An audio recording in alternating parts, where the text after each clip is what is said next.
telling that many of them children. With as many as 250 people still unaccounted for, casualty figures will rise sharply as the rescue operation continues. A witness in a nearby office building described the blast as a ball of white light. Authorities estimate the bomb weighed at least a half-ton. So far, no motive or suspects have surfaced. It is just after midnight in Oklahoma City, and rescue workers are still digging for victims buried in the rubble. One rescue worker said firefighters were crawling over bodies in some areas in order to get to those victims still alive. CNN's Bonnie Anderson joins us from Oklahoma City with the latest. Bonnie? Well, as you just said, rescue workers are continuing their search. They're combing the wreckage, virtually ignoring the dead in hopes of finding more living. With me is Assistant Fire Chief John Hanson. Can you bring us up to date on what's been happening behind us? Well, right now, attached to a crane, we've got a large basket. Those are some FEMA structural collapse experts that are in the basket, surveying each floor to see if there's any potential sites that they can recognize readily that perhaps we may have some surviving victims. Any clues right now that about any areas in particular where you might have some people? Well, about 9:15 tonight, we located a person trapped in the basement, and we were able to free that person in about 45 minutes, and that kind of lifted the spirits and gave us a shot in the arm. And our rescue teams are, as you mentioned, still in the building. We still have dog teams in the building. A team from Phoenix, Arizona is here, a FEMA search and rescue team. We've got teams in here now from all over the country helping out, and it's good, it's refreshing that we've got those fresh people in, fresh eyes, fresh ideas that are helping us out at about 12 hours after the incident. How do you prioritize this type of search? Well, we first have to locate areas which we can gain access to. Again, the building is extremely unstable, and we've got to think of the safety of our rescue workers, and that's where the collapse specialists and the search and rescue folks that have come in are really helping us out. And we'll focus in on areas that we know we can get to, and then we'll secondary areas where we have offers more of a challenge we'll have to deal with later. Clearly the world is very interested in trying to find out how many people have died. The numbers so far are those that have been brought out, and that's 31 altogether, correct? Yes, ma'am. Among them 12 children. Yes, ma'am. There are a number of bodies inside. What can you tell us about that? But we still do have bodies inside the building that we're working around, and some of them are entangled in the debris, and so we can't bring them out until we do some more debris removal. But our main focus, of course, is finding survivors and searching areas that we have not been able to get to yet. We're told that as many 200, 300 people are still unaccounted for.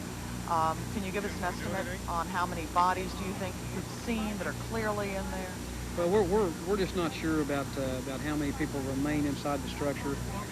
We're working feverishly tonight. All the agencies, the FBI, and everybody is working to compile figures. Our mayor's office has got a line open for people that were in the building so we can get a tally. We just don't have a good handle right now on how many people that are involved. From what you've seen, though, I mean, it could be 50, it could be 100. Fatalities are going to go up. There are numerous fatalities still in the building that we've not brought out, so that number is definitely going to go up. I understand a couple of the floors, 2 or 3 of the floors are indeed almost pancaked.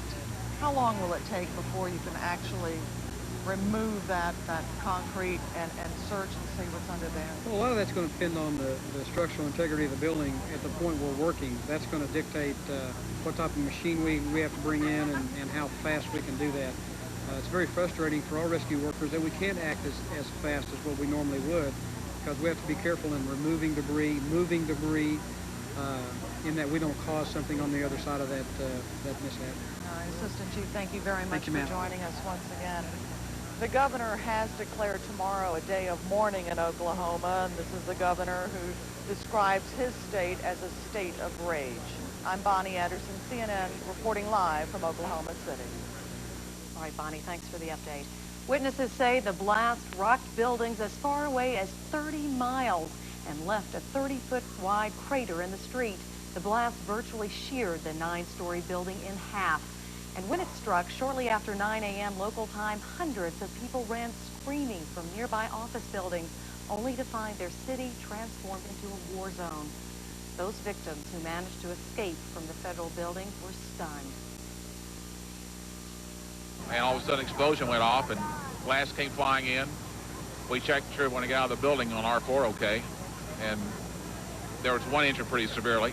Just like a big vacuum, just swooping down through you, just busted through like a bunch of air just coming busted through like that. It just blew up. Boy, it's just like an atomic bomb went off. The ceiling went in and all the windows came in, and it was a deafening roar, and then there's just dust and everything. I don't know what direction it came from, but all I know is everything just caved in all around us. We got a call by one of the police officers to come down and help. We brought our own supplies to help.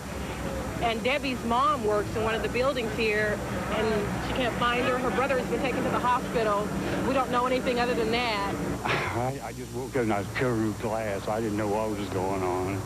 I just got out. You just heard the immediate reactions of people involved in the explosion in Oklahoma City. CNN's Tony Clark updates us on what happened throughout the day.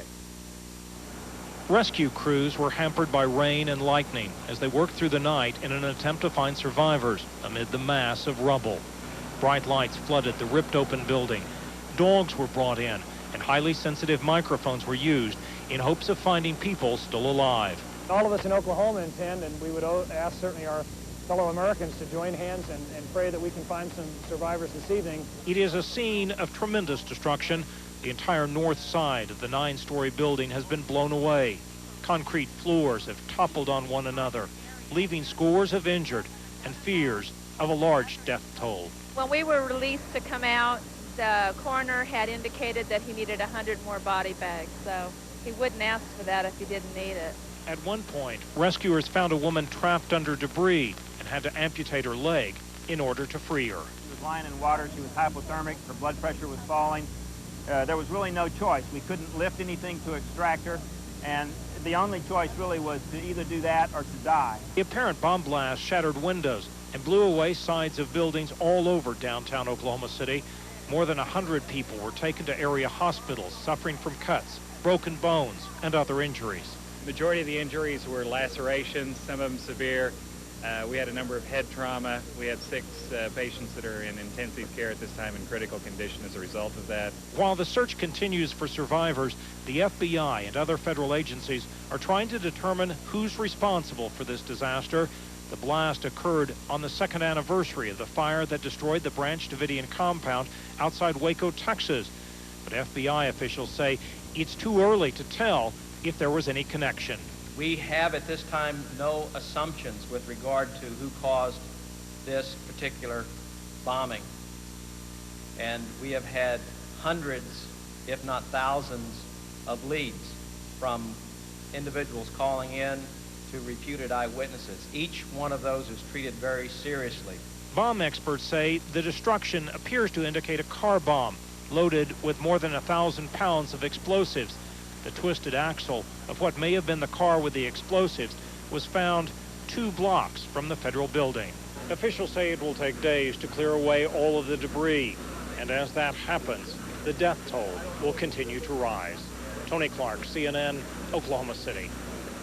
At last count, there are 31 confirmed dead and hundreds still missing. This is certainly a day that we won't soon forget. Our extended coverage of the bombing in Oklahoma City will continue in just a moment. Give me an idea this far what you've seen.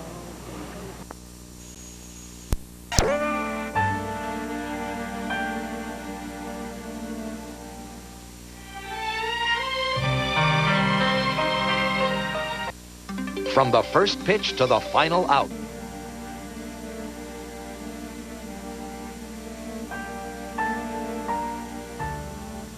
A makeshift morgue just outside the federal building in Oklahoma City has been told to expect as many as 120 bodies throughout the night. But rescue workers are finding some people alive. At least one survivor was pulled from the rubble just hours ago, and rescuers have been working to free a woman trapped in the basement. The woman has told them that 2 other people were down there with her. Federal officials say 550 people worked in the office building, and as many as 200 were still unaccounted for late Wednesday. Federal officials are investigating Wednesday's bombing as a terrorist attack, something that's still fresh on the minds of Japanese officials. Japan had another incident yesterday, their second in a month. CNN's Andrea Koppel joins us now to bring us up to date. Andrea? Joe, it's been just over 24 hours now since panic struck Japan's second-largest city, located 30 kilometers south of Tokyo. On Wednesday, mysterious fumes sent hundreds of railway passengers in Yokohama, Japan, rushing to the hospital. But in spite of the rumors and in spite of the speculation, one day later, the only thing local authorities will confirm is that those mysterious fumes were not the deadly sarin gas. It was eerily reminiscent of a scene that played out in Tokyo almost 1 month to the day. Commuters choked, ambulances raced. Investigators suited up and later determined the cause. Most of the close to 400 victims, like this woman, complained of pains in their throat and eyes, as well as nausea. Things were in quite a panic, said this woman. Panic, yes.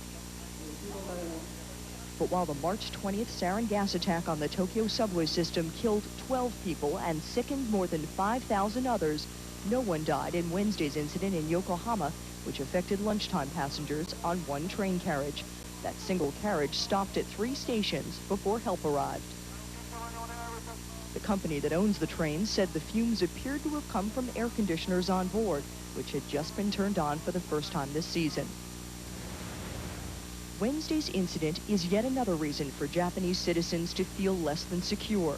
Most recently, thousands of security forces were mobilized last weekend to ensure a prophecy that a major disaster would occur on Saturday did not occur.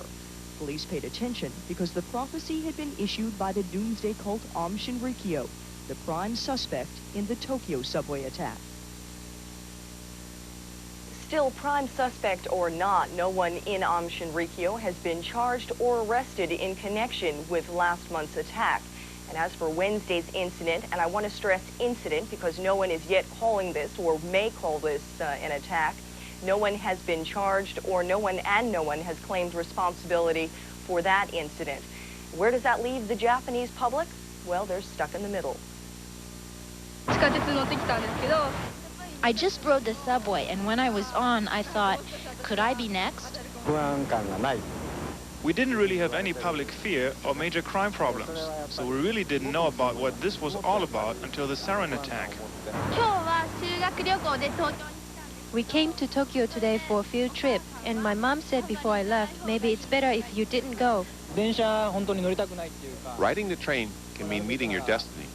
It's over. So I'm doing everything I can not to ride the train. We can't just think anymore about these particular gassings or religious cults. We also have to consider other terrorist attacks and set up a system of public self-protection. It is mid-afternoon here on Thursday afternoon in Japan, and at this hour we have thousands upon thousands of troops that have been mobilized around the Yokohama train station. Again, that's 30 kilometers south of Tokyo. They're trying to determine the cause of yesterday's incident. At the same time, north of here, about an hour's drive north of Tokyo, in the Aum Shinrikyo compound near the foot of Mount Fuji, daily raids are going on as they have for the past several weeks. Again, no one has been charged in that incident, Joe. Andrea, Japan, like the U.S., is known as a very open, very public society. How has that changed in the past month since the original attack on the subway? Well, I don't know if the Japanese would be called open. They're certainly very almost reserved. As far as the average Japanese person, they're going about their daily life here as they would on any day, simply because they have no choice. They have to go to work, they have to pay the bills. But on the minds of everyone here, the Japanese and the foreign community alike, there is certainly added concern now in light of yesterday's incident in Yokohama that this city, Yokohama, Japan, or Tokyo, Japan, may have been thought in the past to have been a very safe place to live, but certainly it is not. CNN's Andrea Koppel in Tokyo. Thank you very much. Incidents like these leave one asking what on earth is going on here. We aim to answer these questions in the coming days. Our coverage of the Oklahoma explosion returns in a moment. I hold no grudges against anybody, but I can't understand why somebody would want to do something like this. It doesn't make any sense. Innocent people just trying to do their job. Your kids playing in a daycare. It doesn't make any sense.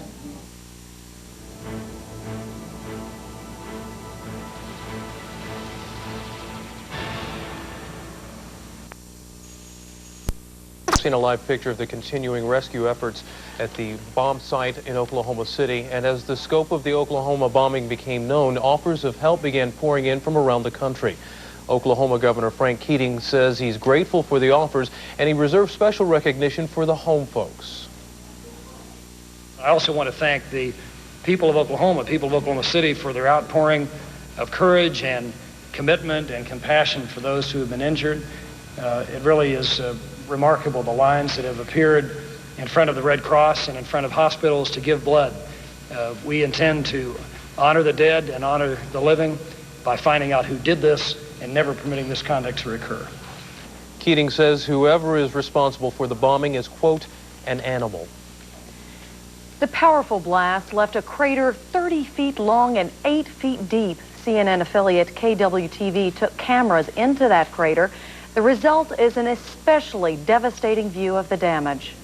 From inside the perimeter here, there you see the large crane. A very close-up look at what's going on. There you see the tremendous rubble that's what's left of the Murrah building. Some plastic sheeting there. We're not sure what exactly that represents. It possibly, very probably, in fact, covering bodies of people who were trapped in there. It's also, we're told, actually that's the crater. That's the crater that's being covered there, so no one will step into it. We're told the crater's some 20 feet deep. There you see up the Murrah building, the north face of the Murrah building, all the four floors pancaked down on top of one another. A look inside at the devastation of some of the rooms in there. There's a firefighter digging through the rubble, trying to find all matter of material in there, roofing material, air conditioning ducts, all sorts of things. That's possibly part of a wall there that they have to dig through to get there. We're back. There's the crater once again. Now some pictures again just of the massive devastation. Now you're looking up toward the upper floors of the building. As we look over now, you can just see some huge chunks of concrete hanging there, pieces of the building that could come off at any second. Medical professionals face life and death situations every day, but when a major disaster strikes, they face even greater challenges. CNN medical correspondent Rhonda Rowland gives us a closer look at emergency operations and how trauma teams prepare for the worst. This may look and sound like a real disaster, but it's not. It's a disaster drill. Hospital emergency departments must do them every year, so when the real thing happens, medical professionals are ready with a disaster plan. You can activate it probably in minutes, but the actual real response time, of course, is going to take probably hours to get everybody mobilized. Human beings can only move so fast. When disaster strikes, no single hospital is expected to handle all of the injured patients.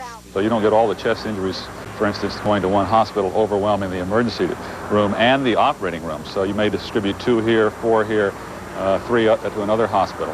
So that's the idea, is to try to distribute the load as quickly as possible. He says other groups such as search and rescue, fire departments, and ambulance services should have similar disaster plans in place. But it's natural in such situations for the public to want to help out. Being available to donate blood is always important because you don't know how much surgery is going to be required. So having people that are willing to go and do that is an important thing.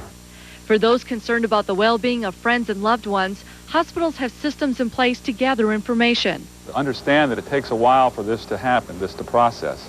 And sometimes minutes seem like hours, an eternity. And cities the size of Oklahoma City are prepared to handle something like this? They should be. Even if a community thinks it's ready, when a major disaster strikes, lots of extra help is almost always needed. And that's when special medical teams can fly in to the rescue. Rhonda Rowland, CNN reporting. Now, if you don't have a pen or pencil, you might want to go and grab one. For people trying to track down missing or injured family members in Oklahoma City, we have some phone numbers for you.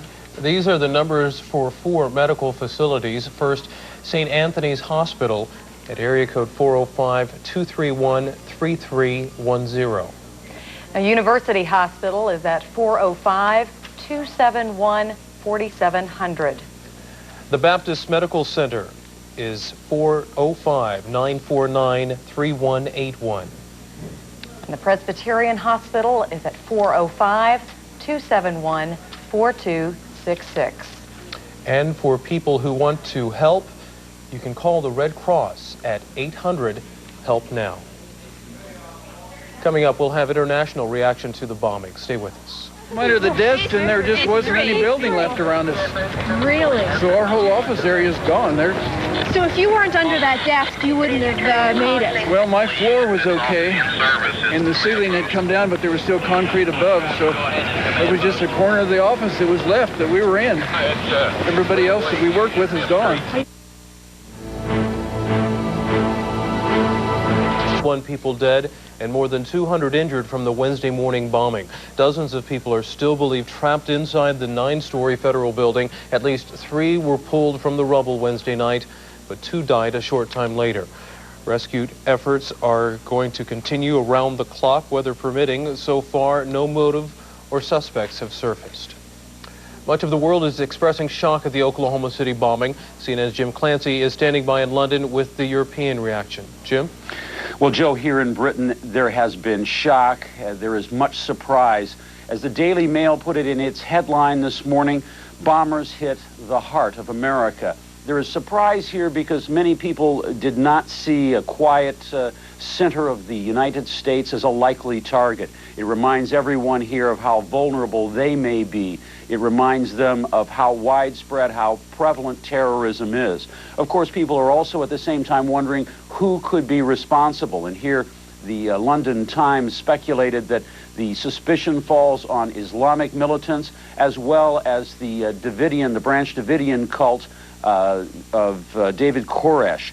They cited those 2 as likely suspects in all of this. But clearly Britain has some experience with this, with the Lockerbie bombing of 1988, right around the Christmas season, literally falling out of the sky on a small, sleepy town in Scotland, and so many people dying in that one, among them innocents. And that's another way that the newspapers here are at least looking at that story in Oklahoma City right now, calling it the slaughter of the innocents. There's, of course, a lot of shock and surprise, Joe, that so many children are among the victims so far. Joe? Well, Jim, Britons are familiar with bombing attacks, particularly in the ongoing, or what was the ongoing struggle with the IRA. Why did they see the U.S. as such a placid place, and why are they so surprised that it happens here? Well, you've got to understand that with the conflict in Northern Ireland ongoing for so many years, it was something that people were accustomed to. They didn't like it, certainly. They were angered by it and outraged by it, but it was a fact of life, a political struggle going on in their midst. This bombing is less clear to them. It's like the Lockerbie, the crash of the Lockerbie jetliner. It makes it very clear that for no reason, no apparent reason, suddenly innocent victims, civilians, can be targeted and die in what is really an horrific bombing, a bombing that, from their perspective here, surpasses anything that they have seen outside the Middle East. From your perspective there and the time that you spent there, while their reaction may be surprised, are there anything that they actually do in response to this as far as heightened security by British officials or even personal security?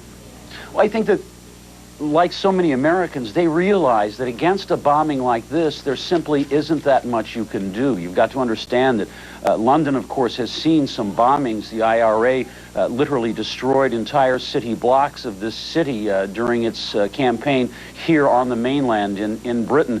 And in doing so, they were very aware of the fact that they had tight security, streets were blocked off, cars and trucks were prevented from going into certain areas of the city, but nothing, literally nothing, can stop a terrorist act like this. There's a feeling of helplessness, and I think they share that feeling with the people in the United States today, a feeling that they aren't going to be able to ever satisfactorily figure out why. And that's the question I think they realize Americans are asking today. Why? What would motivate someone to do this? And they know from their experiences that they will never be able to answer that question fully and clearly, even if they do apprehend the suspects. So is the lesson to be learned here is that even though we now realize that the U.S. is vulnerable to such attacks, we cannot allow it to shut down our society? Well, that has been the message here in Britain for so many years. I think that it really shocks and surprised Britons as well as other Europeans that such a quiet place in the heart of America, again back to the headlines that were in the tabloid papers and other papers today talking about describing this attack, to see something like this happen in the heart of America really surprises them. This isn't, they see this as a blow that is being struck against a country that they have a lot of respect for. They understand that there are problems in the world, but they don't see the reasoning behind this. And I think that today what they're trying to do is wonder who could be responsible.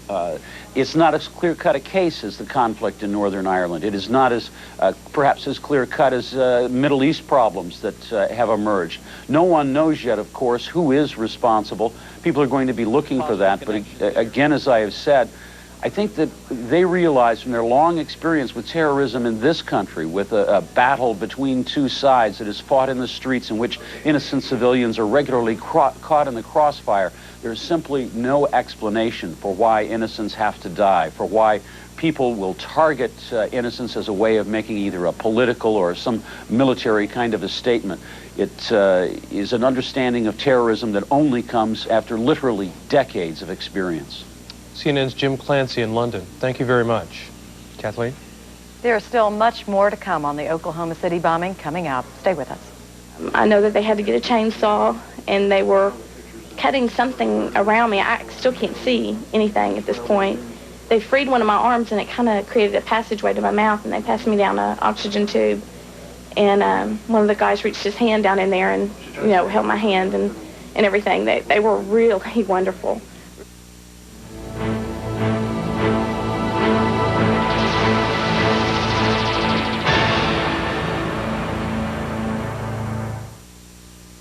It's 3 a.m. When they had that huge earthquake there, Anthony. Yeah, and as you mentioned, Jeff, I don't know if that video that you saw of those cars, it was obvious those cars, the impact of that blast had lifted those cars up and threw them against the wall across the street. I don't know if you had analyzed that from looking at that video, but you could see the line of cars that obviously they weren't standing in line. They were probably parked on the street, and some of them in parts of the lot. The impact lifted those cars and thrust them into the building across the street. Now, on a sidebar, something we've been talking about throughout the day is that the workers here are very concerned about the weather. We had pretty breezy conditions earlier this morning. We've had 2 rounds of thunderstorms come through here. Right now, the weather has cooled off considerably, but it's a little foggy over the tops of the buildings at this time. The fog kind of drifting in and out. We still have certainly clear enough that we can get you these pictures, clear enough signal, but the wind is not too terribly strong right now, and the rain has let up, so at least that's some good news. The concern earlier was that rain was going to soak all this material and make it heavier and make it fall down. They're still very, very much concerned, according to Assistant Fire Chief John Hansen from the Oklahoma City Fire Department, that there could be secondary collapses, either minor or major, but it's enough to keep the fire people very, very worried, as well as the other workers that are in that area.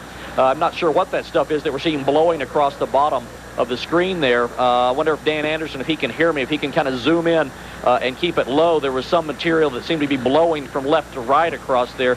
Have absolutely no idea what that was down there where those people are gathered at this time. You can see a lot of workers gathered there. It's a very dangerous situation. They don't want to put everybody in this building and have something collapse down. It's really pretty much send people up in shifts, as I was mentioning, bring them out, send some other people in there, and let them go about their business searching for any possible survivors. Jeff, let me interrupt you right there. What we're looking at right now is some of the first signs of actual removal of some of the debris and some of the rubble, and I think that is an encouraging sign. It shows that just how far they've been able to comb through. As some of the reporters that mentioned earlier, they were about ankle deep in glass some 2 to 3 blocks away. Now they're right at the face of the building, finally starting to get to move some of the rubble. That is a very encouraging sight for those of us who've been watching this since about 9:30 this morning. Okay, thanks. Anthony and Jeff here live with you. Let's go back to Lee and Sean. Lee? Jeff, I have a quick question for you first. You've been talking about the rescue workers working in shifts, and I can imagine it's some pretty grisly work down there that they're doing. How long are they able to actually go in and take it before they have to come out and have some relief? How long are their shifts? What type of shifts are they working? Well, these people would tell you that they don't need breaks, but they really, really do. And you know, I think if they sat down, they'd say, yeah, you you've got to get out of there. You can't stay in there very long. I think the general rule of thumb is they put these people in for about 30-minute shifts at a time to go in, pick through, see what they can find, and come back out, especially if they are the ones that are removing the bodies. I remember working the U.S. air crash in Pittsburgh last September. That's exactly what the emergency workers were doing there. They were working 30-minute shifts. They would take them up into the ravine where the plane crashed. And it was a scene much like this, just no building around. It was an airplane, a large passenger jet, totally demolished into the ground. And they would let them work 30 minutes, picking up parts and pieces of bodies, parts and pieces of lives that had been lost, and bagging it and then bringing it on out. And then, that was it. They would have to come back out. They would also then have to change out, and they would take in other workers. And that's exactly what they're doing here. From what we understand, it's somewhere in a 30-minute type of shift, Lee. All right. You've been watching live pictures from Oklahoma City and our affiliate KFOR as they begin to remove rubble and continue the investigation of the bombing. CNN's coverage of the Oklahoma City bombing continues right after this.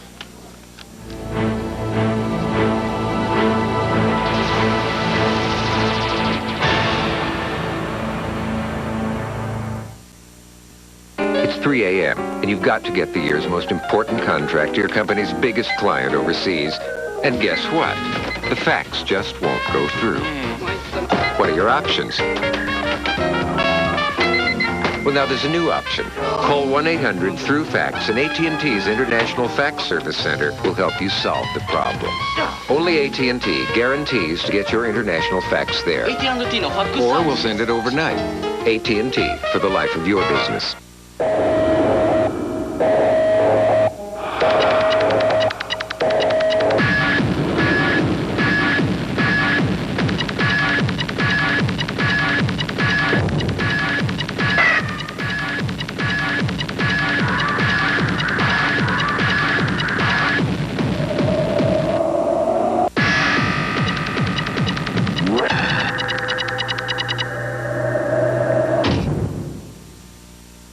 What if we got a hill and made it snow? Audi Quattro, all-wheel drive, all the time, transfers power to the wheels with the most traction. Wait, no, scratch the snow. Keep the hill and get something really slippery. So Quattro goes places the Mercedes C280 and BMW 325i, even with traction control, never dreamed. And it goes there for less. Nah, they'd never believe it. Audi Quattro from 27,170 from the soul of Audi. A sparkling ship on crystal waters is coming. Absolutely gorgeous. It was so much fun.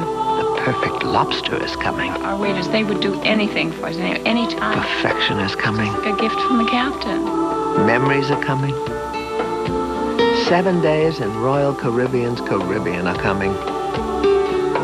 You've got some Royal Caribbean coming.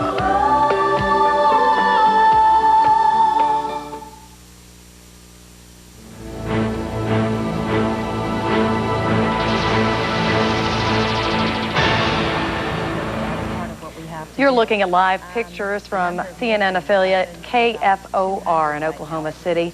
They are beginning now to dig out some of the rubble from the building that has collapsed there.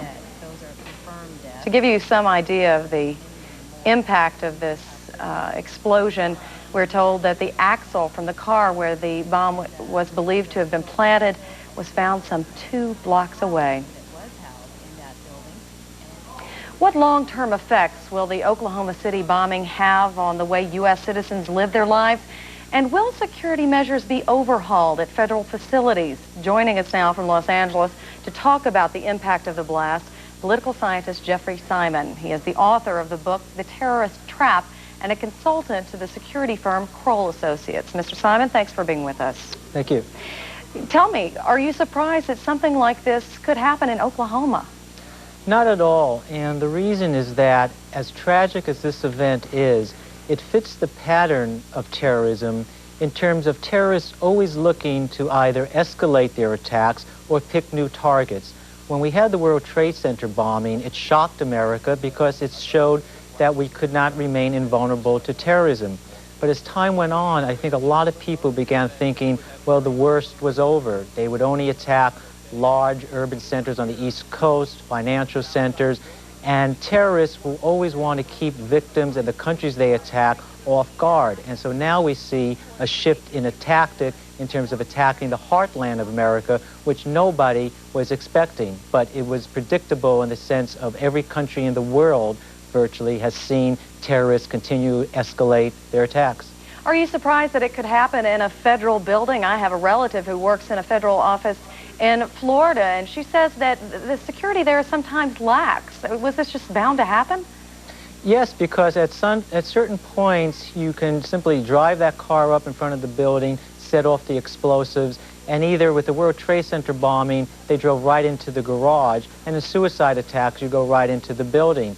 And the dilemma becomes how much physical security can you put in buildings, and how much taking away the freedoms of Americans to be able to move about and go about their business are we willing to accept. This definitely is going to cause, though, a rethinking of how we can protect America and our symbols from terrorist attacks. Have we become too open a society? Not at all. I mean, I think the balance has to be struck between always protecting our democratic values, our core values, and taking the right precautions. In certain instances, we have to realize that there really is no overall solution to terrorism. Terrorism has been with us since the beginning of time, and unfortunately it's going to be with us well into the next century. When you realize that all it takes to commit a terrorist act is a group or an individual with a certain cause and access to any kind of explosive device, you realize the kind of problem we face. How do you see this affecting the American people? Are we going to become paranoid, looking over our shoulders constantly, looking at parked cars constantly? You know, there are certain things we can do about terrorism and certain things we can't do.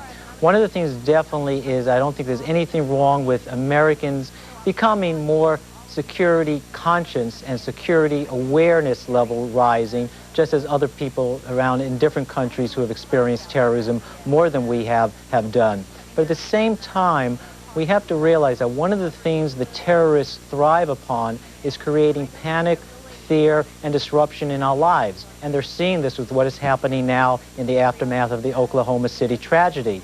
And while we can't take away every bomb from terrorists, we can't prevent every incident from occurring, we can, though, take away this reaction that they seek in creating this panic and fear in our lives. As a reporter, you always try to look at the flip side, perhaps something learned from situations like this. Are there lessons to be learned from the situation today?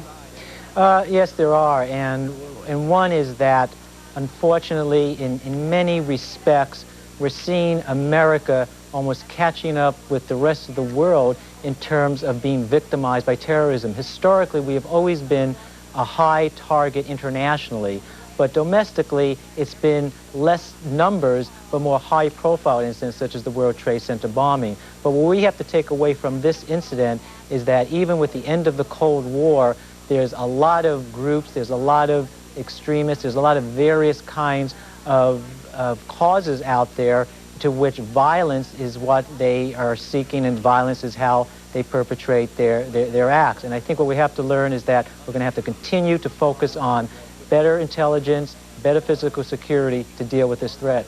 Well, what kind of security measures are likely to be instituted in the wake of this? Well, I think we're definitely going to see more physical security at the federal buildings throughout the country. We're going to see more physical security measures from anything from metal detectors to surveillance cameras to other kinds of types of devices in what we can try to think would be potential kinds of targets. But it's simply going to be beyond the capability of the government to protect every single building, and that's something that we have to also face. All right, Mr. Jeffrey Simon, author of The Terrorist Trap, which came out in October of 1994, is that right? Yes, it is. Thanks for your insights. Thank you. Besides the obvious demands of caring for the injured, there are many other needs at disaster scenes, and the 30,000-member staff and 1.5 million volunteers of the American Red Cross are often the ones providing for both the physical and emotional needs of survivors and emergency crews. They're obviously going to ensure that all the blood that is needed is available. They are helping with the children. All children who were not injured were taken to the Red Cross chapter and have been reunited with their parents. Mental health workers, 70 of them, are on the scene to help those who are going through such trauma right now. Shelters have been set up, 2 shelters, because in this 10-block area there's a 600-unit apartment, the windows blown out, people who may need sheltering tonight.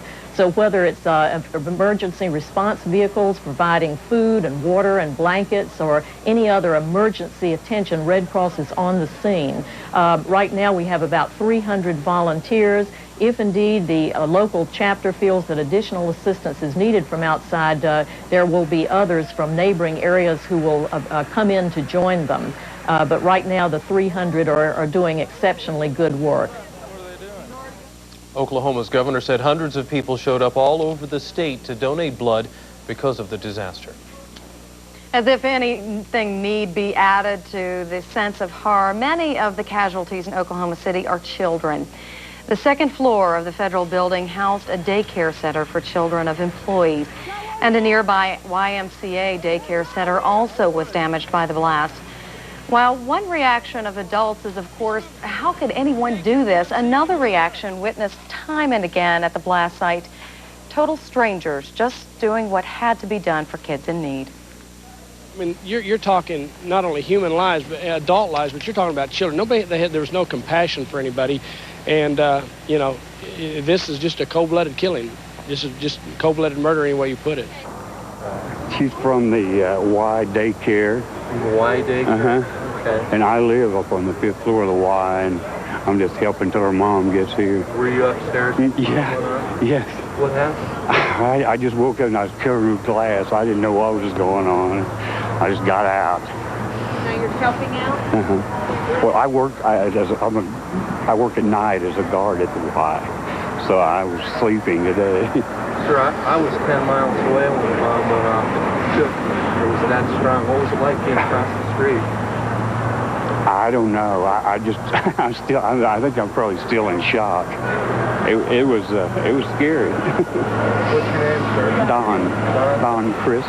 Crisp, K-R-I-S? C. C-R-I-S? Mm-hmm. And this is Cornelia. You okay, little girl?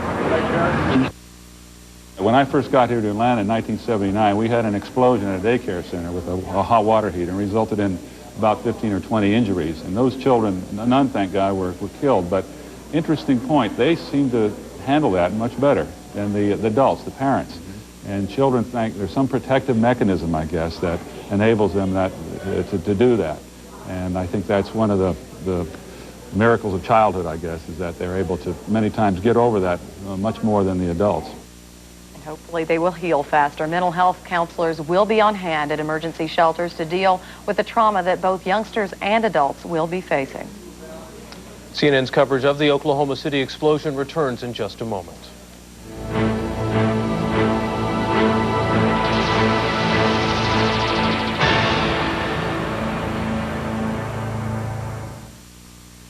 It's 3 a.m., and you've got to get the year's most important contract to your company's biggest client overseas. And guess what? The fax just won't go through. What are your options? Well, now there's a new option. Call 1-800-THROUGH-FAX, and AT&T's International Fax Service Center will help you solve the problem. Only AT&T guarantees to get your international fax there. Or we'll send it overnight. AT&T, for the life of your business. This plant didn't have to die. Just a few cents worth of miracid could have saved it. When azaleas and other evergreens turn sickly yellow, they need more than just fertilizer. They need miracid.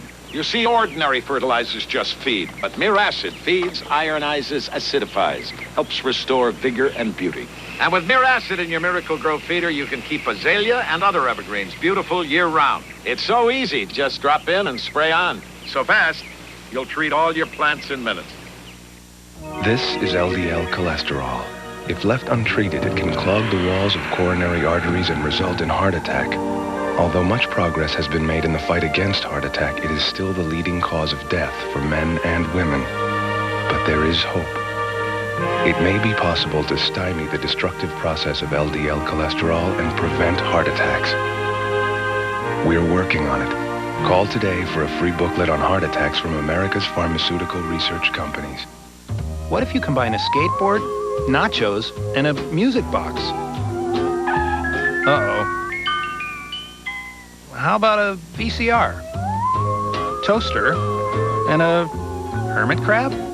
Oh boy. Okay, a copier, plain paper fax, and printer. Ah, the Konica 7310. 3 great machines in one convenient package. Now that's technology that makes sense, only from Konica.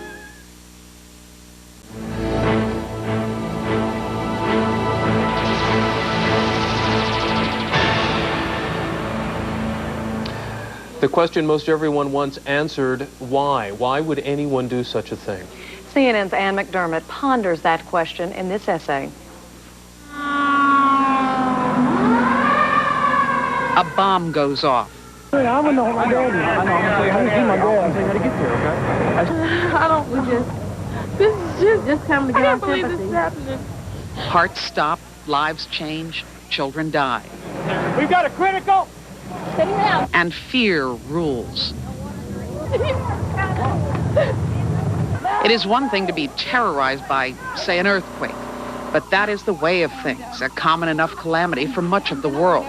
It is terrible and it is terrifying, but there is some comfort in the thought that its devastation is entirely impersonal. Nature does not seek vengeance. Nature doesn't care. And that's the horror of a bomb. You're not going to lose all your blood. You're going to be okay. And the horror of a person who goes to the trouble of building a bomb, who goes to the trouble of hiding a bomb, who goes to the trouble of detonating a bomb. Such a person does care. Such a person does kill. And how such a person must hate to do this, to hurt them, to kill so coldly and so cruelly. What child on earth ever deserved this? And people are still trembling, and not just in Oklahoma. Anywhere, everywhere, this can make you feel just so damn scared and angry and helpless because you didn't know you were so vulnerable, you didn't know they were. Sure, you knew about disasters, the natural kind, the impersonal kind. What you maybe forgot is that some disasters are deliberate. Some people don't care who they kill, so long as they kill. Ann McDermott, CNN. That's it for this hour. I'm Kathleen Kennedy. I'm Joe Oliver. Our continuous coverage returns right after this.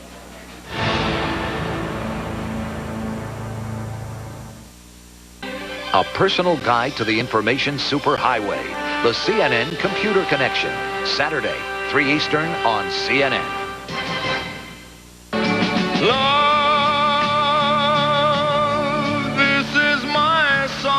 His voice is pure magic. Here is a song. He's sold more than 100 million records around the world. Engelbert Humperdinck. There goes my reason for living. Now, Heartland Music presents the one and only Engelbert Humperdinck in a special collection of his best-loved hits. I had the last waltz with you. All his unforgettable songs. Two lonely people together. All your Engelbert favorites. Please release me, let me go. No one sings a love song like Engelbert. Two different worlds.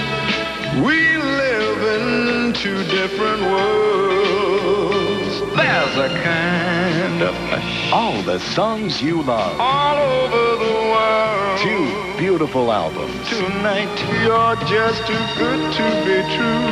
But remember, can't take my this special collection is not in stores. So I sing you to sleep after the loving with a song. Please stay tuned to order the best of Engelbert now. The shadow of your smile. Call 1-800-257-1257 to save all COD charges and pay only $12.98 for records or cassettes or $16.98 for CD plus $3 shipping. Use your credit card or send check or money order to Engelbert, P.O. Box 2919, Atlanta, Georgia. Remember, save COD charges by sending check or money order or use your credit card.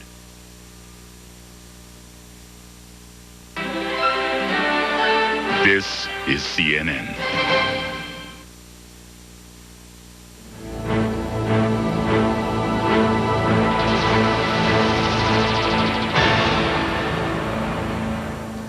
A very long day in Middle America turns into an even longer night for the entire country.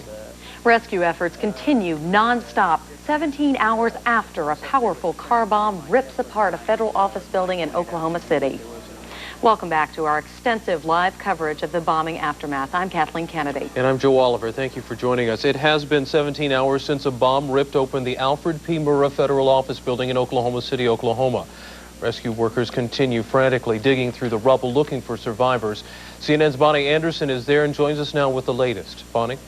Well, the rescue workers, as you say, have not rested yet. They are continuing the grim task of searching for the living among the dead. We've been told there are scores of dead people inside the building, but the workers say they can't waste precious time right now removing them as long as there is a chance that somebody may still be in the building, still be alive. Now, CNN's Tony Clark has more on tonight's search efforts. Rescue crews were hampered by rain and lightning as they worked through the night in an attempt to find survivors amid the mass of rubble. Bright lights flooded the ripped-open building. Dogs were brought in, and highly sensitive microphones were used in hopes of finding people still alive. All of us in Oklahoma intend, and we would ask certainly our fellow Americans to join hands and pray that we can find some survivors this evening. It is a scene of tremendous destruction. The entire north side of the 9-story building has been blown away. Concrete floors have toppled on one another, leaving scores of injured and fears of a large death toll. When we were released to come out, the coroner had indicated that he needed 100 more body bags, so he wouldn't ask for that if he didn't need it. At one point, rescuers found a woman trapped under debris and had to amputate her leg in order to free her. She was lying in water. She was hypothermic. Her blood pressure was falling. There was really no choice. We couldn't lift anything to extract her, and the only choice really was to either do that or to die. The apparent bomb blast shattered windows and blew away sides of buildings all over downtown Oklahoma City. More than 100 people were taken to area hospitals suffering from cuts, broken bones, and other injuries. The majority of the injuries were lacerations, some of them severe. We had a number of head trauma. We have 6 patients that are in intensive care at this time in critical condition as a result of that. While the search continues for survivors, the FBI and other federal agencies are trying to determine who's responsible for this disaster. The blast occurred on the 2nd anniversary of the fire that destroyed the Branch Davidian compound outside Waco, Texas. But FBI officials say it's too early to tell if there was any connection. We have at this time no assumptions with regard to who caused this particular bombing. And we have had hundreds, if not thousands, of leads from individuals calling in to reputed eyewitnesses. Each one of those is treated very seriously. Bomb experts say the destruction appears to indicate a car bomb loaded with more than 1,000 pounds of explosives. The twisted axle of what may have been the car with the explosives was found 2 blocks from the federal building. Officials say it will take days to clear away all of the debris. And as that happens, the death toll will continue to rise. Tony Clark, CNN, Oklahoma City. I'm being joined now by Mickey Boozman, who works at a car dealership that was about 2 blocks away from the explosion point. I understand you were injured by the flying glass. Can you tell us what was happening? Well, we were just kind of everybody getting to work, getting settled in. I was over in the business office, which is an internal office in the dealership, not along the outside walls, and doing a little work on a computer, and just kind of all of a sudden there just was an explosion. The glass behind me broke out and all of the showroom windows broke out. First thought that a car maybe had come through the service department, was gone through the building or something, and I realized that hadn't happened, and kind of looked out front for maybe somebody to have come through the front, and didn't see any car there either. Did you realize right off the bat that you had been injured? No, not really.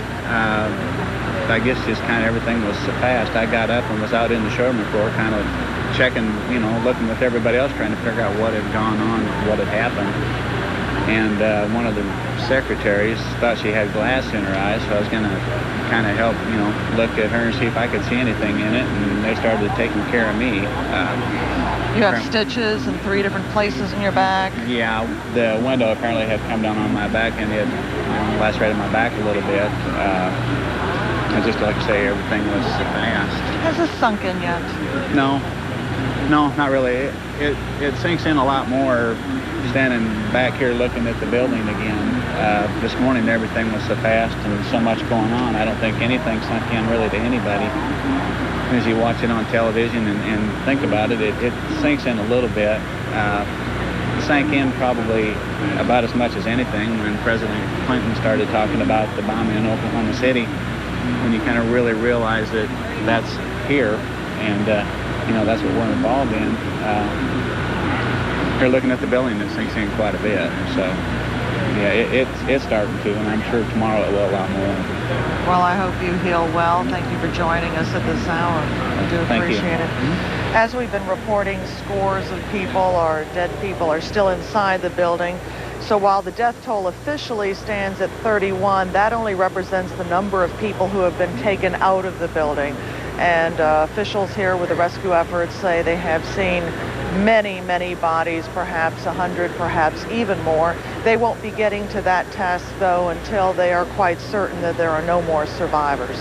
Bonnie Anderson, CNN, reporting live from Oklahoma City.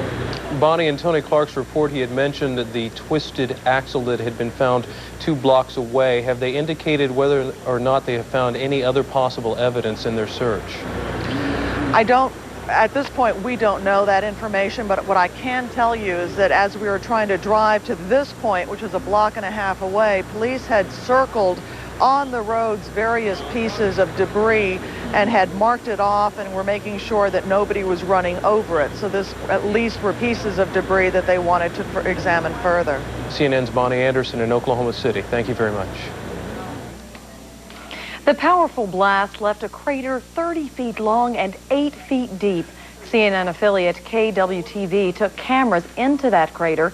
The result is an especially devastating view of the damage.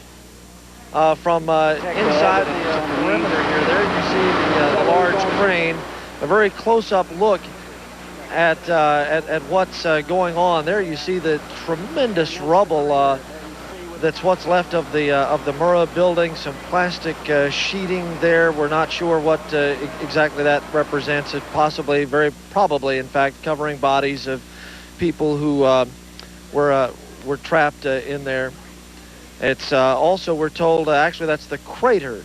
That's the crater that's being covered there, so no one will step into it. We're told the crater's some 20 feet deep. There you see up the Murrah building, the north face of the Murrah building. All the 4 floors pancaked down on top of one another. A look inside at the devastation of some of the rooms in there. There's a firefighter digging through the rubble, trying to find all matter of material in there. Roofing material, air conditioning, ducts, all sorts of things. That's possibly part of a wall there that they have to dig through to get there. We're back. There's the crater once again. Now some pictures again just of the massive devastation. Now you're looking up toward the upper floors of the building. As we look over now, you can just see some huge chunks of concrete hanging there, pieces of the building that could come off at any second. Stay with us. When we return, we'll take a look at what's being done to rescue those still trapped in the building.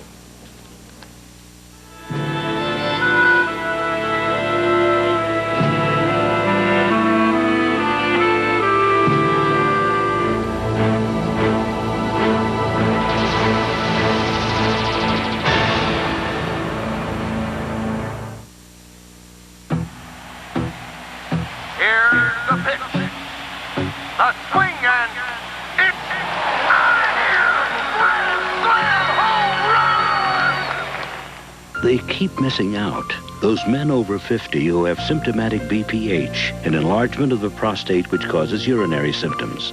Think about it. Does going to the bathroom keep you from getting a good night's sleep? Are you bothered by the frequent need to go? The feeling of urgency? Then the sensation that your bladder isn't completely empty? Now there's help. Read about it in this informative free brochure. Call toll-free now for your complimentary copy. It includes an important questionnaire for you to complete and discuss with your doctor. The brochure also offers information about BPH, its symptoms and treatment options. Urinary symptoms might also be a sign of a more serious condition. To order your helpful free brochure, call now 1-800-424-5533. As this little boy grows up, he might take Latin.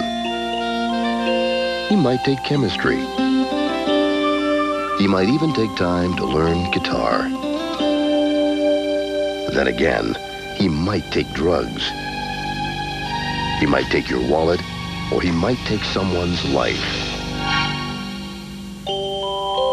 The path he takes depends on what we teach. Morals. Don't take them for granted. This has been a public service message brought to you by the Way to Happiness Foundation. For a free information kit on teaching common sense morals, call 1-800-850-7500. That's 1-800-850-7500.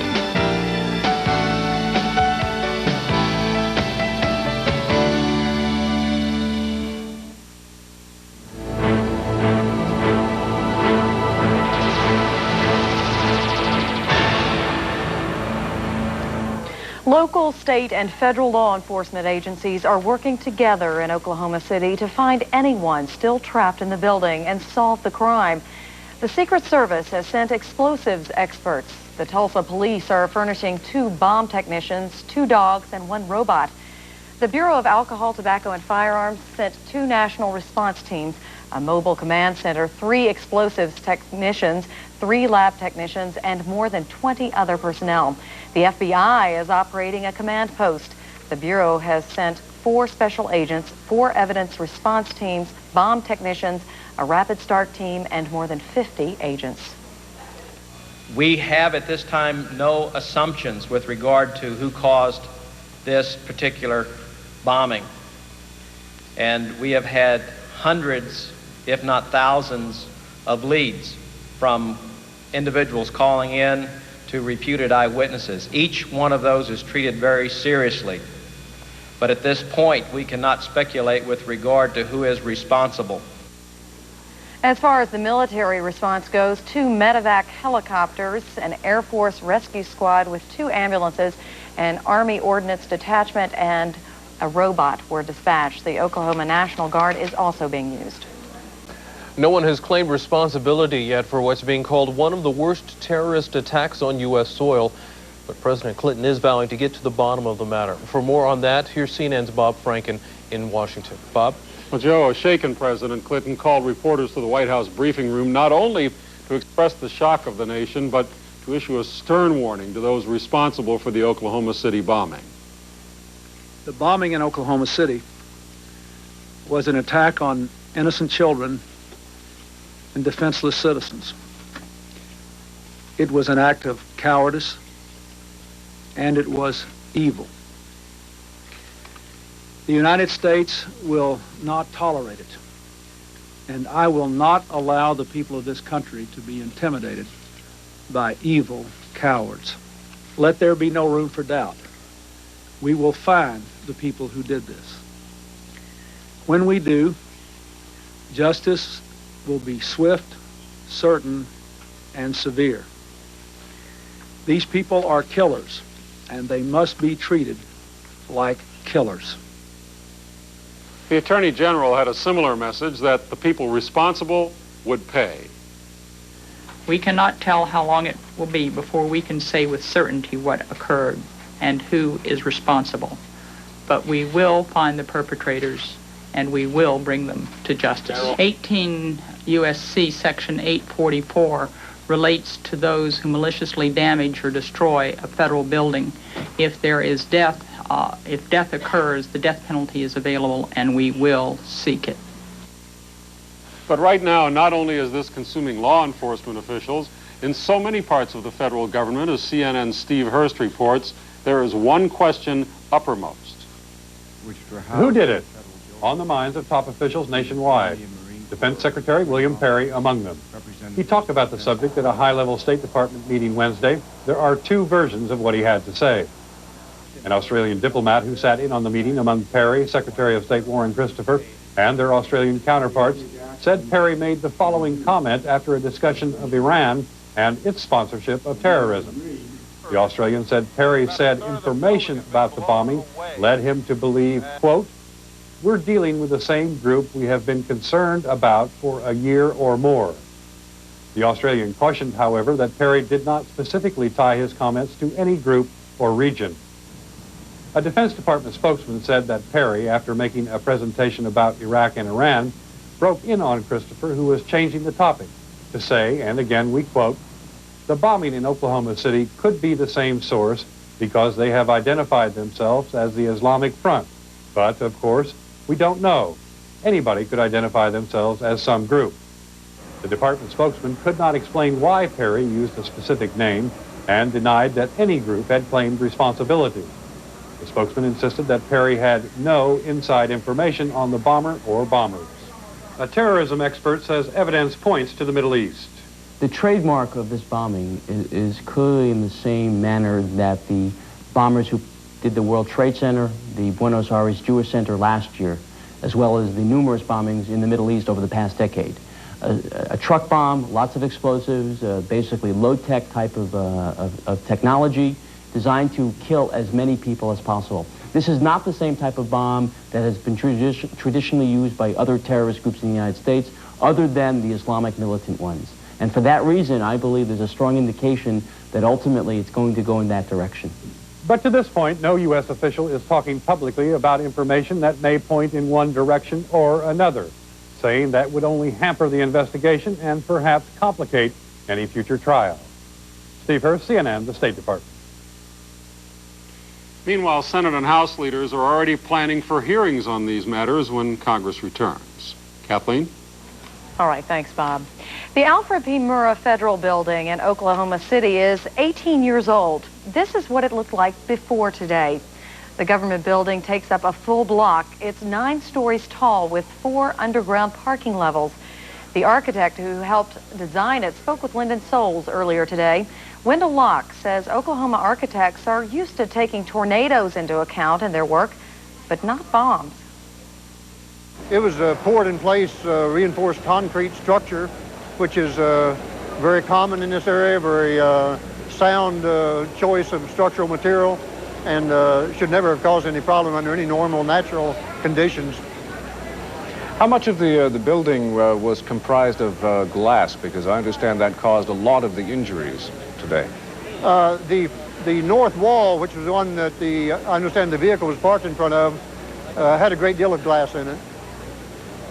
What changes do you anticipate will be made in future designs for federal buildings, taking into account the new reality that we unfortunately are facing? Is it possible to make a building bomb-proof? I'm not sure that it would be. Again, you'd have to know, designers have to know what to design for. If they were told the explosive power of the bomb, they could design for it, I assume. But, you know, you'd have to assume those things and then design for something. The answer is yes, you could design one, I assume. I don't know how many people would want to pay for it or live in it. That was architect Wendell Locke, whose firm designed the federal building in Oklahoma City. And still ahead, a deliberate act of terrorism versus the violence of nature. Why may one be harder to cope with than the other? We'll explore that issue after a short break. Stay with CNN.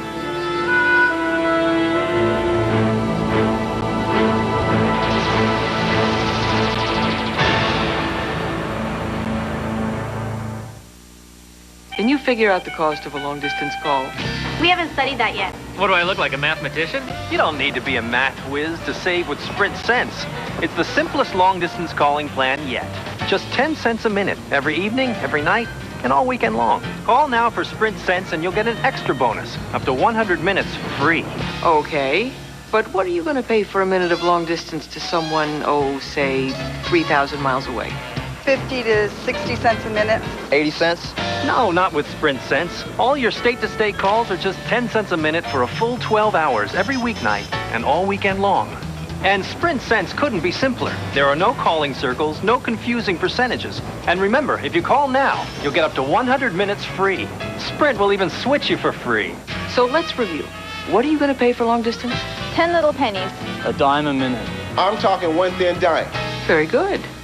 Call 1-800-621-7495.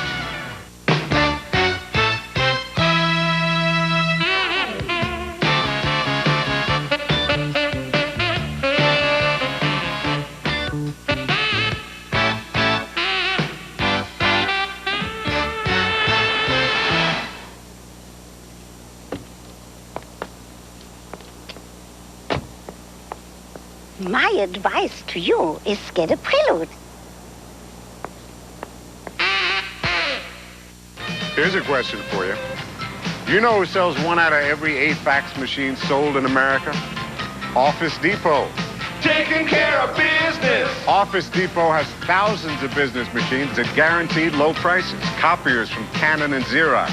Calculators and organizers. Everything from machines that print labels to machines that take messages. Maybe someday they'll have a machine that does commercials. Nah. Taking care of business.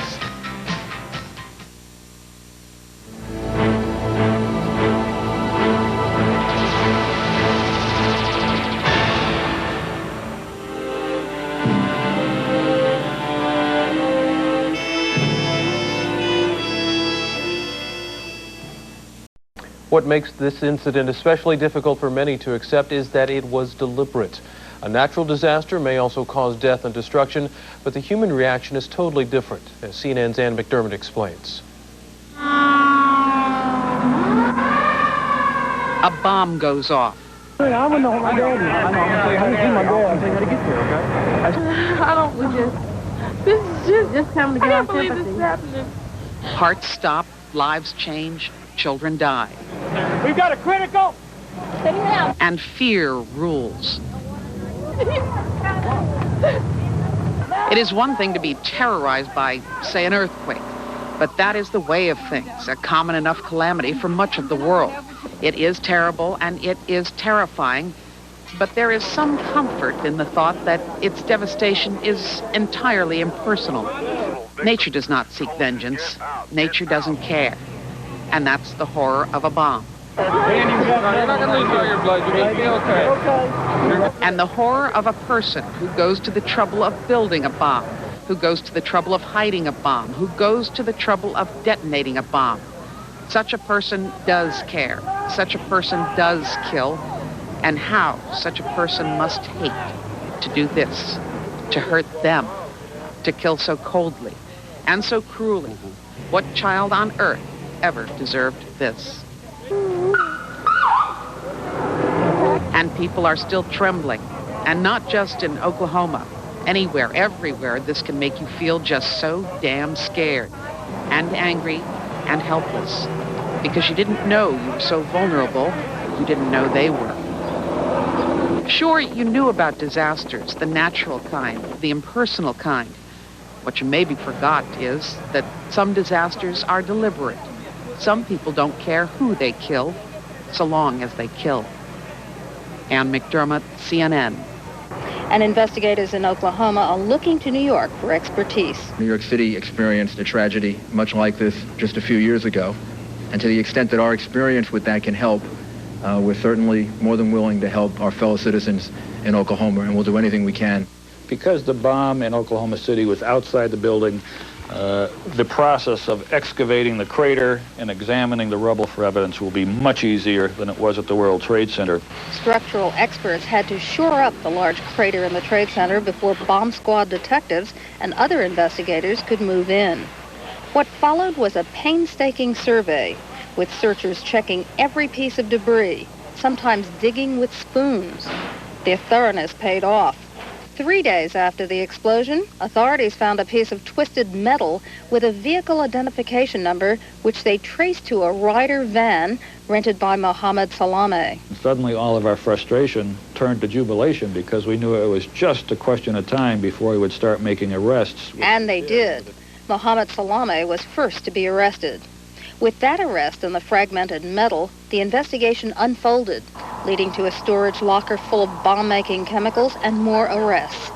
Following the Trade Center bombing, some security experts warned it could happen again. I'm surprised that it hasn't happened with more frequency in the United States. We're a very, very open society. We have lots of enemies around the world.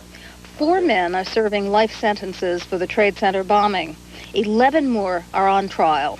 And the alleged mastermind was recently extradited from Pakistan after a 2-year search. Authorities say those statistics show terrorists, in the end, will not prevail in the United States. Norma Quarles, CNN, New York. Well, James Leavitt, director of FEMA, the Federal Emergency Management Agency, is overseeing a lot of the federal agencies' operations there at Oklahoma City. We have an interview that was conducted last night with Mr. Witt, and we show that to you now. Today at 12 o'clock, I got a call from the White House, and Leon Panetta and the president asked for a meeting of the agencies, and we met. The president asked FEMA and myself to come out here to coordinate the federal response efforts for the federal agencies, the FBI, and other agencies, and also to support the state and local emergency management and local elected officials. How many of your team do you have in here at this time that are going through the rubble? There's one search and rescue team here now that's working with the city fire department, search and rescue. There's 59 members of that team, and they will continue to work with them, and they're a very highly specialized training team. Do you have other teams you're planning on bringing in? This is going to be a long haul process. We're looking at 3 more teams that's been activated that will probably be brought in between tonight and tomorrow. What exactly are your teams doing when they're up in there? I think people hear FEMA when there's hurricanes, tornadoes like we have here in Oklahoma, earthquakes in California, but they don't really get a good grasp. When your team goes into a catastrophe zone like this, what's going on with them?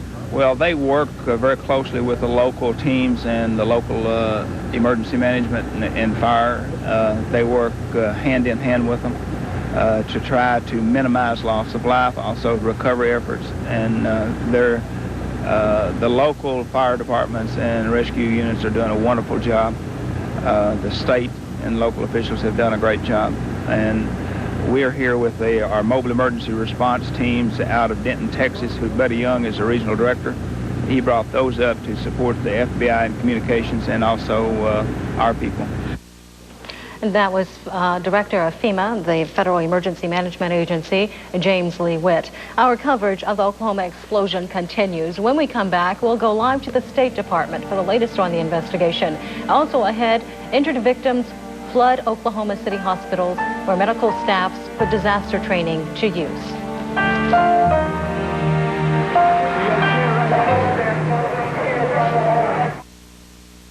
Weeknights, entered and listening devices searched for survivors throughout the night. Some 200 employees at the federal building are unaccounted for. At least a dozen of the dead are children. Vice President Al Gore, while visiting a school in Arlington, Virginia this morning, denounced the attack. It's just hard to believe that anyone would target children or target innocent adults as far as that goes, but children especially. And we'll find the people. In fact, if you look at terrorism over the last several years, there has been a sort of change in claiming responsibility.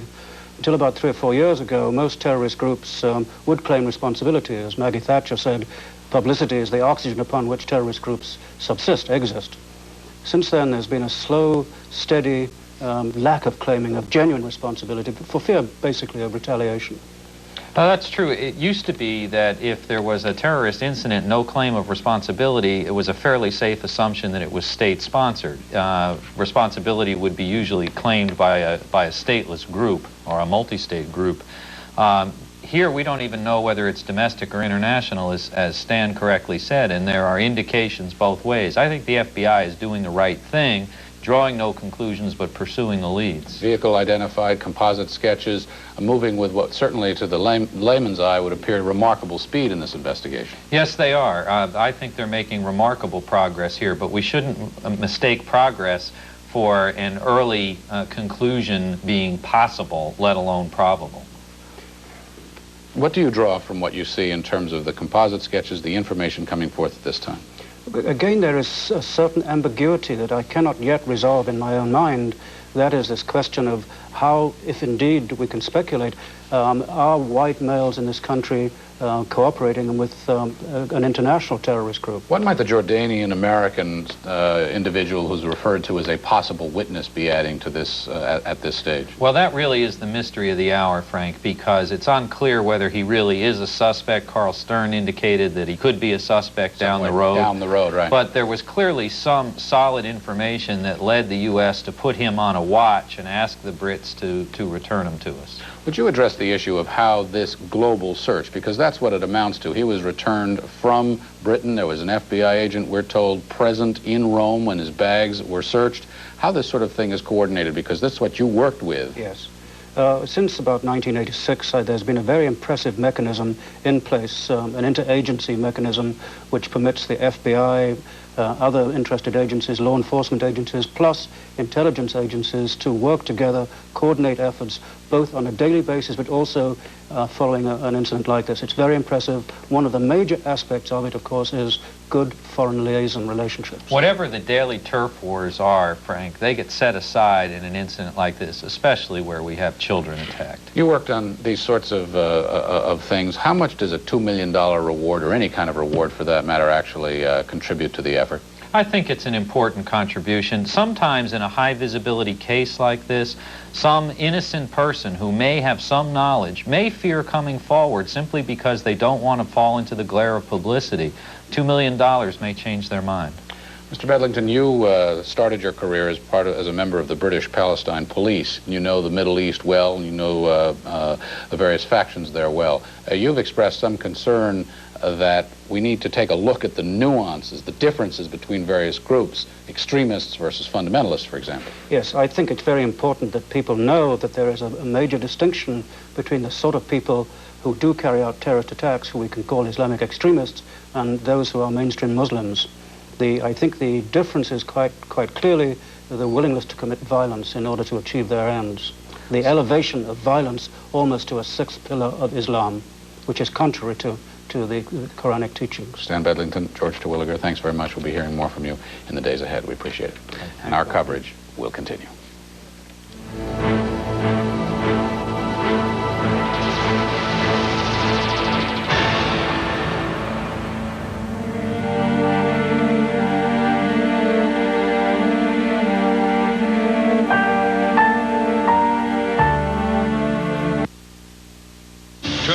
A complete recap of the day's proceedings and testimony in the O.J. Simpson trial.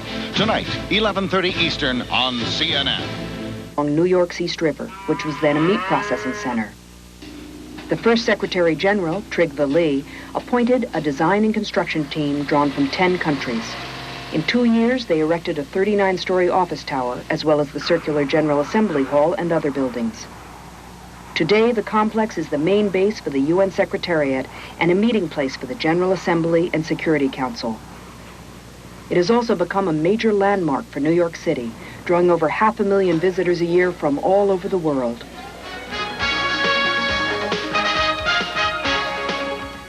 In the land of grizzlies, you can still hear them roar. Hi, I'm Darren Burroughs. Join me for a fabulous journey through Alaska, one of the last great frontiers. TBS presents a most fascinating and majestic look at the largest carnivore on Earth, the grizzly bear. Travel front seat to catch a glimpse of these rare bears, a sight that may be rapidly disappearing. Join TBS in the world of Audubon, in the land of the grizzlies. 10 Eastern Sunday night, exclusively on TBS. In business, they must be extremely careful, both for their own safety and to safeguard any victims who may still be trapped alive in the collapsed building. Several times, the work has been halted for brief periods because of concern about the stability of the structure. Their tools range from blowtorches and hammers to delicate microphones and the assistance of specially trained dogs to sniff out survivors. Teams of workers will be on site round the clock, and it's expected their sometimes grim work will take 4 to 6 days. The death toll now stands at 40, with more than 400 people injured. Estimates of the number of bodies still inside the shaky structure now range from 20 to as high as 300. And swift work by the FBI has produced these two composite sketches.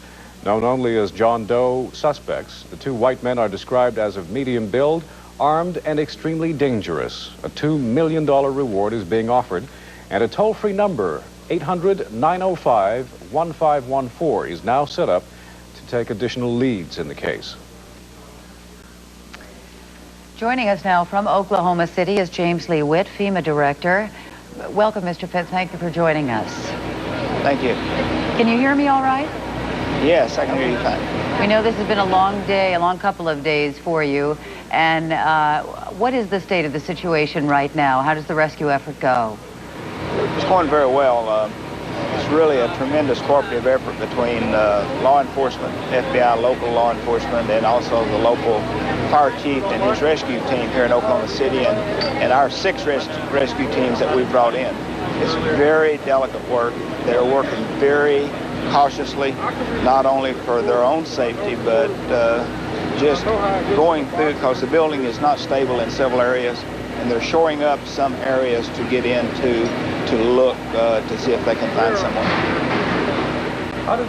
How did the crew strike a balance between the urgency of trying to get in and extricate some of the people who still may be alive under the rubble, under the debris, and as you mentioned, still paying close enough attention to the delicate nature of trying to move unstable pieces of concrete around? They use a lot of electronic devices that we brought in with the teams that they have. They use some very sensitive hearing devices that they go down into crevices and extend down into the areas to listen for sound. Also, they have a very small camera that they extend down into cracks and crevices with a light on it that they can turn and move and look into areas that may be opening a little bit to see if they can see anyone in that area. So it takes a lot of time to do this, but the crews are looking out for their safety and also what they're trying to find. Mr. Witt, there's been several estimates thrown around as to how many people may still be trapped in that building, how many may be unaccounted for. Do you have any sort of number officially for us? No, we've had from 140 up and down, so it may vary. They're still working through to make sure to have everybody, you know, where they were and also how many people were in there, but it's really hard to tell right now. Through most of this day, people have been watching the live coverage and seeing the images of the work that's going on at the building itself. What can you tell us about what's going on behind the scenes in terms of how the survivors are coping, what support services have been made available to them, and more specifically, because we've just recently been looking at some pictures of the children who were taken from the scene, how those children are faring, whether they've been reunited with parents, what the situation is overall? Well, you know, we've responded to many disasters across this country, and President Clinton has always wanted to make all of it available resources that we could put into a disaster available, and that's what we're doing here. But what is happening with this disaster in itself is that it's hard to deal with because most disasters are by nature. Something that Mother Nature hits us with, a tornado or earthquake or a hurricane. And it's easier to deal with something like that. This is a disaster that's been caused by someone that wanted to do harm to people and do damage. And it's really been very hard to accept, and people are really starting to get angry about this and very concerned. So it's a very tough time for the victims' families, and our hearts and prayers just go out to them. All right, James Lee Witt, the director of FEMA, the Federal Emergency Management Agency, thank you very much for joining us from Oklahoma City. We'll be back in a moment.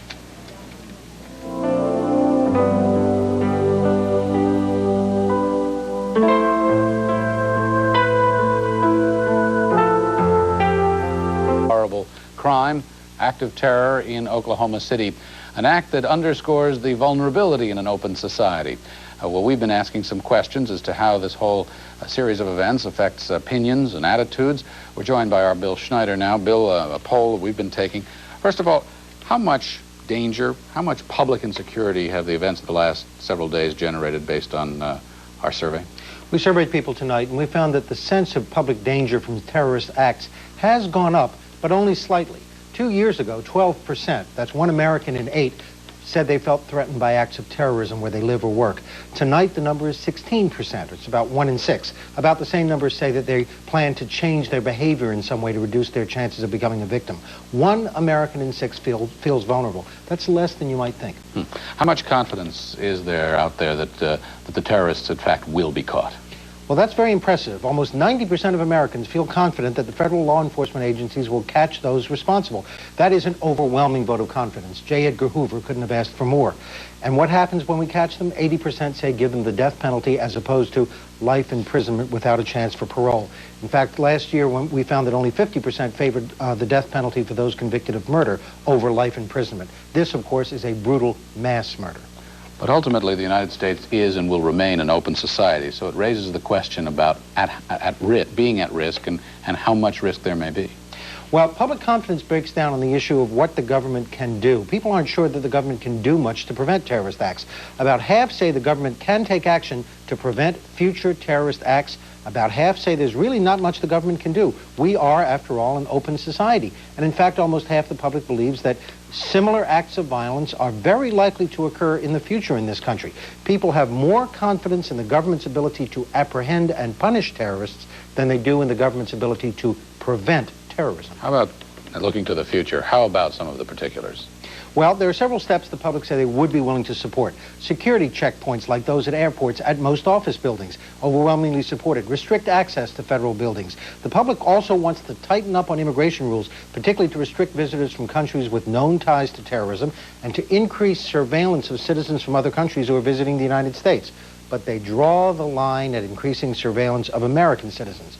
Americans are not willing to see this country become a closed security state, which may be one reason why they're not particularly confident that we can do much to prevent terrorism in the country. What strikes me is how much attention this sort of event does, in fact, focus on law enforcement. And again, what I'm struck by is the degree of confidence expressed in law enforcement officials. Yes, it is an overwhelming degree of confidence, perhaps stimulated by the fact that we caught the people they haven't been found guilty, but that we believe may be guilty of having caused the World Trade Center bombing. That was a very impressive act of law enforcement. I think a lot of Americans say maybe we can do that again. At least they seem to express that confidence. Well, let me ask you this, not based necessarily on the numbers, but on your judgments of how people make their own considerations and look to the future. When you were talking about the sorts of steps that people were willing to take or see taken to clamp down on it, how do you suppose, if that runs up against their own freedom of movement, that they're really willing to go with that? In other words, are they willing to see their own movement restricted, do you suppose? Only in minor ways.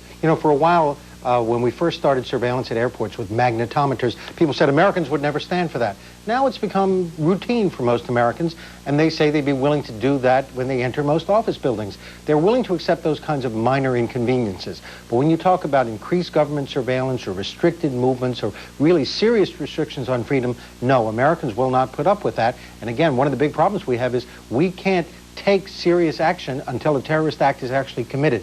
And that means that all kinds of preventive measures are out of the bounds in this country. For the longest time, people did say it can't happen here. We've now seen in the World Trade Center and this event, it can happen here. You mentioned the sense that there will be more perhaps in the future. We heard a comment of the acting CIA director earlier that more can be expected. This is sinking in that the United States is not isolated. We're not isolated. We are extremely vulnerable. The only thing that's perplexing about all this is what is the message that the terrorists are trying to send? Is it that message, that Americans are really vulnerable? And therefore, what conclusion are they supposed to make? It's a very peculiar, bizarre kind of experience because the terrorists, I mean, you understand when people blow up abortion clinics or anti-war protesters during the Vietnam period wanted to send a message. We knew what the message was. What are they trying to tell us? Apparently that no American anywhere is safe. That message is getting through, but so far, Americans don't seem to be willing to change their behavior on a very large scale, even though they say that more acts of terrorism can be expected. Bill Schneider, the question of punishment, which we saw answered in this poll very decisively, is something that has also played out on the political stage.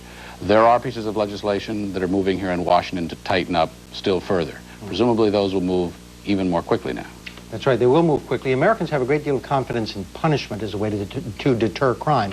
It's not clear that that always works in the case of terrorism. In Lebanon, the bombing that killed over I think it was 242 American Marines was a suicide bombing. It was self-punishing. That is something that Americans don't still fully understand. The Americans really don't understand that some of these people are motivated by causes where they are not. The children in the pictures had tears on their faces, and there were real tears as well for the victims of the explosion.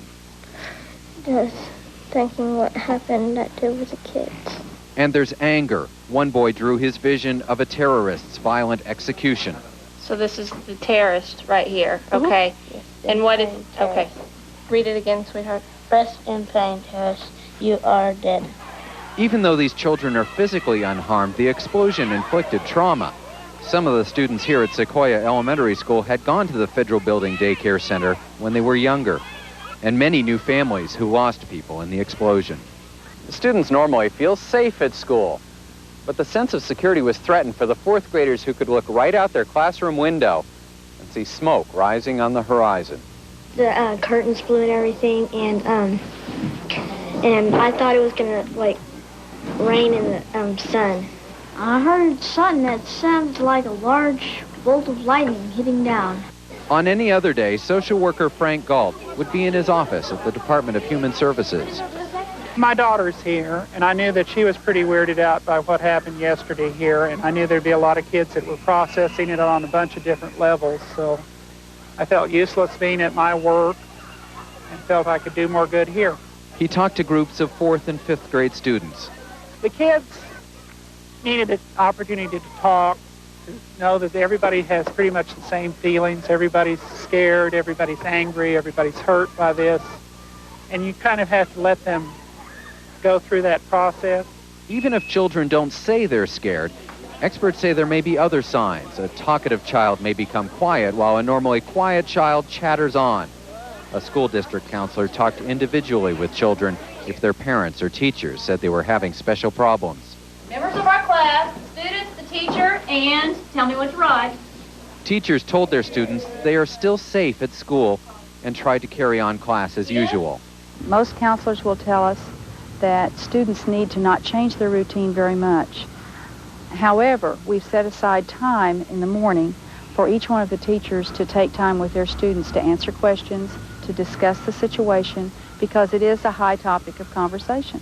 Don't always think about it and make it your life thinking about what happened, and just try to go on with your normal life. But of course, things are not normal. If it happened again, it could be closer, and your family or someone you really like could be hurting it, and you don't know what to do. Twins Josh and Megan Walker worried about a family friend missing in the federal building rubble.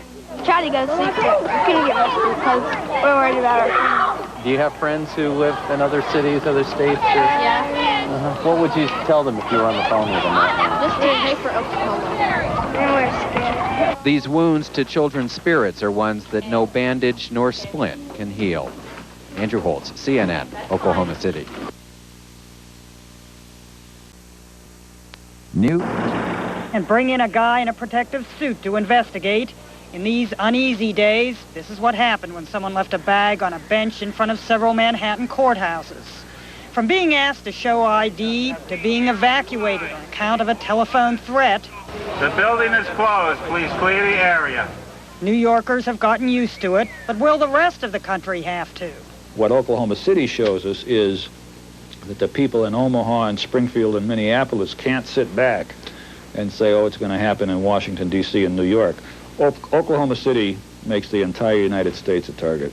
It's been a while since planters ceased being just for plants, installed instead to stop would-be suicide bombers. Even restrooms are considered possible resting spots for bombs, at least in this courthouse. While the bomb squad was taking apart the lost purse, we ran into an officer making a sweep of every restroom stall and garbage can. Nothing to do with the purse outside, he said. They simply check for bombs in the bathrooms all the time. In Times Square, the rubble in Oklahoma City appeared on a giant screen like some sort of disaster movie.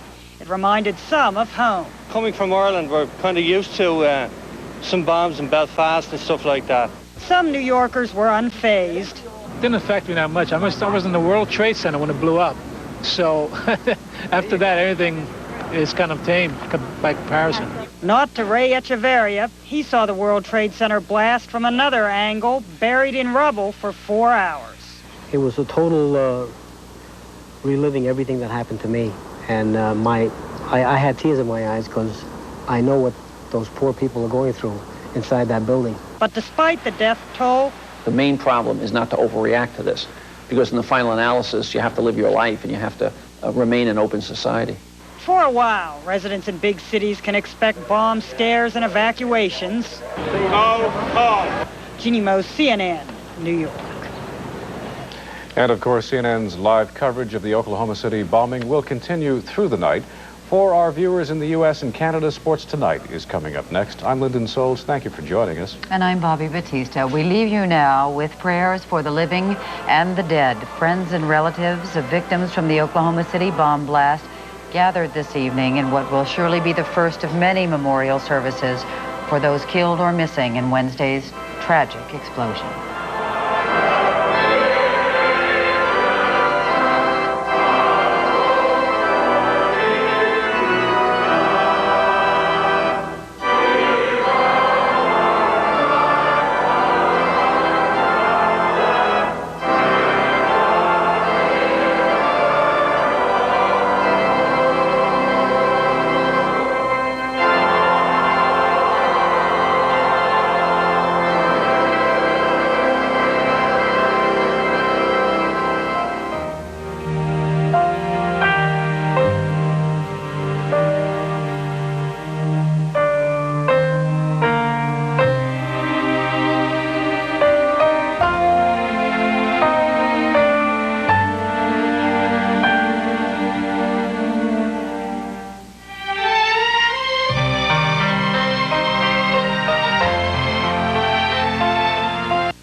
Tonight, a complete recap of the day's proceedings and testimony in the O.J. Simpson trial. Tonight, 11:30 Eastern on CNN.